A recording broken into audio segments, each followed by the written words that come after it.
What's up mga boss, electric dish pump para sa mga mamsis diha nga nanubraw gatas ba silang kuha da. Electric na isa na ay 9 modes and 9 levels. Ato ablihan para makita ninyo sa isuda ni.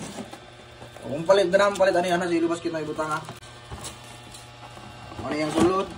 Titik ko di color oh. Yawa rin no. Mo ni mismo ang unit, then libre sa nga na isa battery ah. Pinastik tanan kay siyempre gatas mas bata gud. Then napadud re. Dapat yun sa iyong karton. Tabon sa biberon. Then manual. Then ganing USB powered type C ni. Natoy power up pero makita niyo jud. Ito ba? Wow. No, stick oy. Oh, nasa mode. Napoy para pahinay. So, depende kung masakitan mo di, so, bahin pa ako na. Charge na Andre. Check out na sa Ilo Basket mga boss, barato kayo. Bye bye.